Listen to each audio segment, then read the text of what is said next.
Hello everybody, this is Fernando for the latest Gruesome and Grotesque video.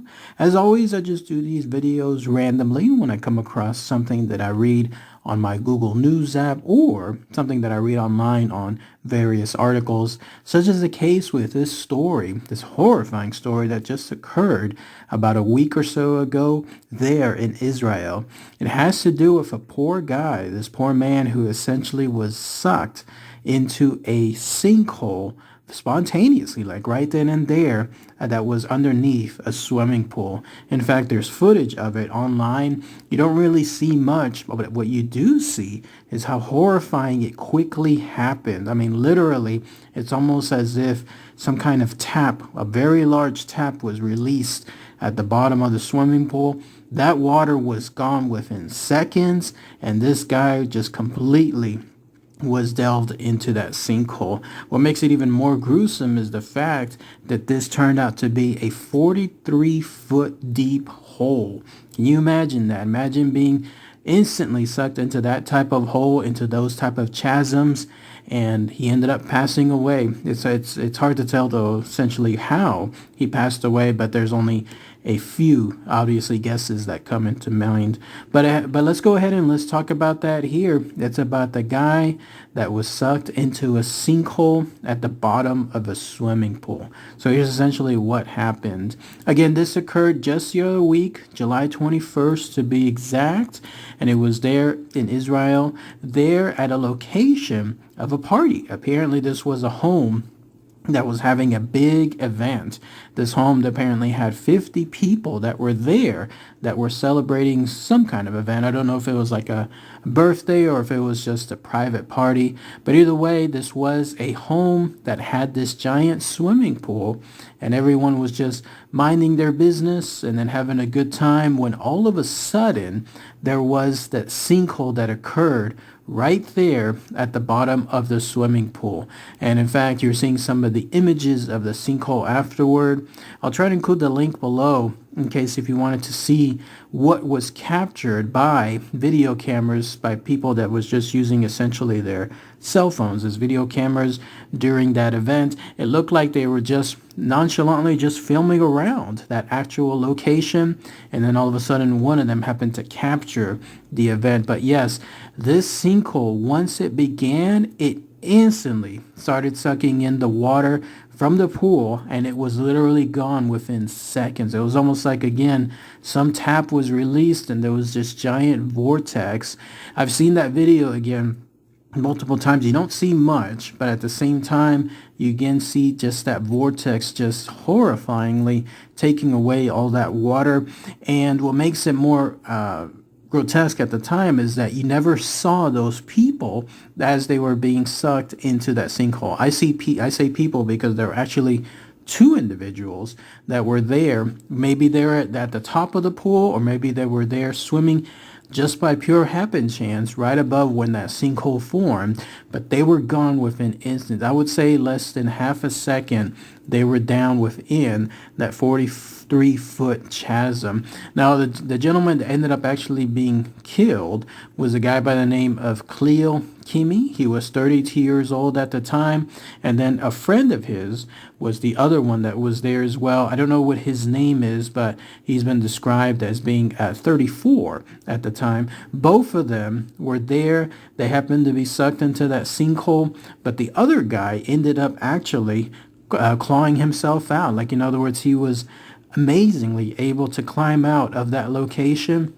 and then that way he was able to save himself. You do see on the clips too that people were looking in, like they realized in that instant when all that water was going in that maybe in the afterthought they knew that there was some other people around. It's that situation where you're probably at a pool, you realize that you're swimming, and then in your peripheral vision you know that there's some people around you, and then instantly that sinkhole occurs and then those people are gone. That's the impression that I got whenever these individuals were there by that sinkhole as it was happening, trying to see if they could do something, I guess, to help, but it was too little, too late. And there are several witnesses. In fact, one of them described it very succinctly. They said the water level suddenly started receding and a hole opened up, creating a vortex that swept two people inside. Now, if you're wondering what happened next, the authorities became involved. There were police that were there. Even the parts of the Israeli army came out to try to do something with regards to the situation, see who could be helped out, see who could be saved afterward. But as it turns out, it was too late. In fact, it took several hours, up to about 4 hours or so, to be able to extract the body of Khalil Kimi, and that's without, let's say, the struggle that the individuals had, because though they in turn had to be wary of the fact that that sinkhole could in turn grow even bigger and then also maybe even take out more areas. They had to make sure that there was a structure built, a support structure, according to the articles I was reading, to prevent further parts of the floor from going under, and they did this obviously at a great risk. But I've seen those pictures. You're looking at them now. You'll see the size even from the surface of that sinkhole itself. Imagine just going in. I think one of my greatest fears is essentially being stuck within a tiny space deep down somewhere and then having no chance of getting out. I think that's why, like, John James is one of my most horrifying videos that I've done. The guy who was stuck in that cave, that poor guy, because the idea is it's a horrible way to go out. So in this case, this gentleman who was there in that pool, the very idea that he was instantly just pulled under, the forces involved must have been tremendous. They would have pushed him through the chasm, through all these crooks and nannies, all these corners that were here and there, jagged ones too, because based on the pictures that I saw, this is not like a soft line sinkhole. No, it definitely has its rocky areas, and then he just would have been rushed down all the way to the bottom, and again, it took hours to be able to get him out. And then let's say he even survived that part, because authorities are still trying to figure out if he ended up drowning immediately, or if he ended up dying afterward, or if he ended up crashing, let's say being crushed, or even crashing into the rocks I was mentioning earlier and dying from there. It's hard to tell. I'm sure there's going to be some autopsies done afterward to try to figure things out. But yeah, having that happen to him, it just gives me shudders because of how quickly it was and how little hope there was afterward for him. Now, if you're wondering what happened to the homeowners, they actually are under arrest now. There's an investigation that's happening. Apparently, this pool was constructed without either a permit or without the necessary licensing, or maybe even both. In fact, looking at those pictures again, you kind of see how the pool is a little flimsy.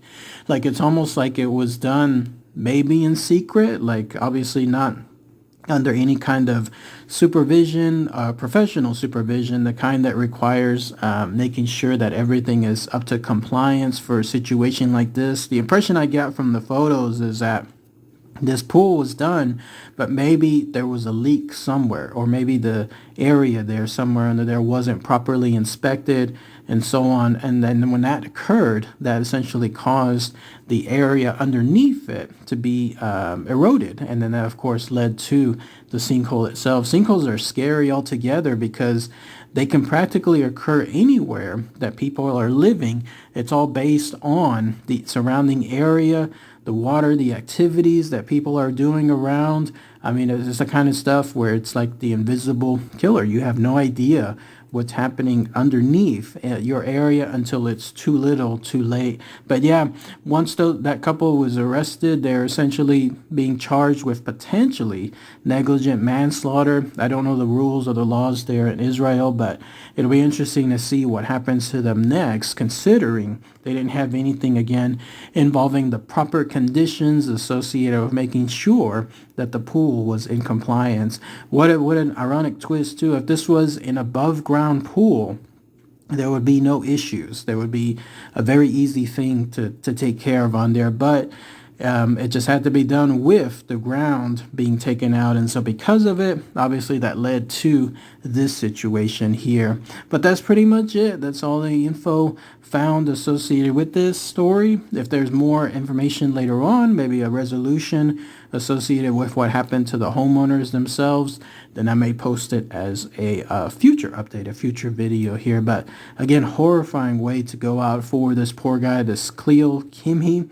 The idea that he was just instantly sucked into that 43-foot deep hole and having no chance of something, being rescued or surviving on there. And who knows if he drowned or if he was crushed or if he ended up dying just deep within that chasm. It's still a horrible way to go out. All right, everybody. Thanks again as always. Take care. Bye.